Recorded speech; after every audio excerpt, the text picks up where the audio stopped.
In keeping in line with movies and TV shows influenced by the success of the Power Rangers franchise in the 90s, we have Guyver 2, Dark Hero, the 1994 sequel to the 1991 film The Guyver, both which are based off of the anime and the manga of the same name. But unlike the first film, which ended up getting a bad movie roast by Double Toasted because it is silly and it is goofy and it is nothing serious about the film at all. Consider Guyver 2 an R-rated version of Power Rangers. Instead of sparks flying off of everybody when they get hit with guns, swords, fists, and feet, consider broken bones, blood, and guts galore. And that's exactly what you have in this film, being the fact that it has an R rating. And not only that, this movie pulls directly from the manga itself, like pretty much word for word, bar for bar, talk about the origins of the Guyvers, how the aliens, known as the creators, they come to Earth, and they're the ones that created the Guyvers and the Zoonoids. But when they saw this stuff was going south, the creators was like, yeah, bump this, and they went back home. But unfortunately, leaving one of their spaceships behind, which is a plot device for this film. Now, our main character, Sean Barker, it's been a year since he has destroyed Kronos, but being the fact that he is still one with the Guyver, the unit itself is calling on him to hunt and to kill. Now, he spends his free time as the Guyver fighting crime, but unfortunately, it leaves a lot of dead bodies and a bloody trail everywhere he goes. So much to the point that he and his girlfriend, they break up because it's too much for her to deal with, and Sean is becoming more unstable by the moment.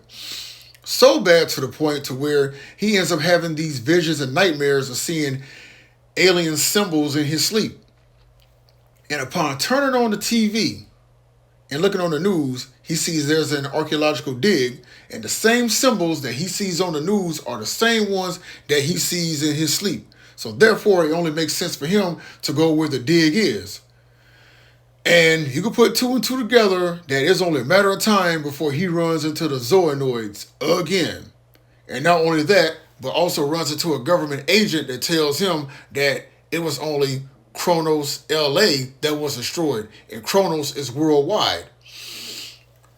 And what also continues to ensue as well, when the violence happens, well, it's over the top, but yet it's very bloody and satisfying, and it's gory, and I enjoyed every bit of it. Now, the movie is 2 hours and 3 minutes long, 123 minutes, however you want to break it down. And yes, after the first two action sequences, it does spend a lot of time with exposition explaining the whole plot of the film and what's to come. But when the action picks back up, it does not let down. And when it gets to the finale, let's just say this much. That finale is something to watch, especially when the main villain, Crane, who's already a Zoonoid, becomes one with the Guyver unit himself. It becomes a Guyver Zoonoid.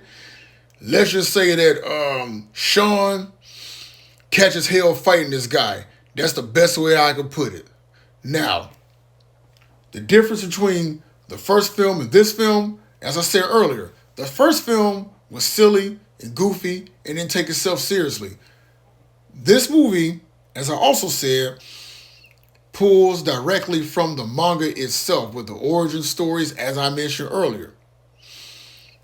We also look at the cast. Notice that Jack Armstrong, who plays Sean in the first film, is not in this one. You have David Hayter. And if David Hayter sounds familiar, he's Solid Snake in the Metal Gear Solid series, and he is also a writer and producer for a lot of comic book-based movies as well. If you're looking at the action in here, and as I made the Power Rangers reference, if the action in here is very Power Ranger-esque, one of the executive producers on this movie is Koichi Sakamoto, who also worked with Power Rangers, as well as his Japanese counterpart of the Super Sentai shows in Japan, as well as the Kamen Rider and Ultraman shows as well. Now, the visual effects. I prefer practical effects over CGI any day. Given the fact that this movie was made on a low budget, it still, to me now, it still holds up better than a lot of CGI infused mishmash mess that comes out nowadays. The creature effects, the animatronics, the suit actors, again, that to me is way better than anything CGI that comes out nowadays because it looks clunky and it looks blocky. But being the fact that you had the suit actors, and again with the budget, they did the best they could with this movie. So good to the point that this movie has a cult following some 30 years later till this day. Now, this movie may not be for everybody, but I speak for myself. I enjoy the crap out of this film. And it's still one of those films that I can just go back and rewatch either through bits and pieces of it or the whole movie altogether. But overall, Guyver 2, Dark Hero, it gets a thumbs up in my book. But the only thing that really sucks though is the fact that we never got a third film. And I'm pretty sure that would have been awesome. So there you go. My review of Guyver 2, Dark Hero. Just my thoughts, just my opinion.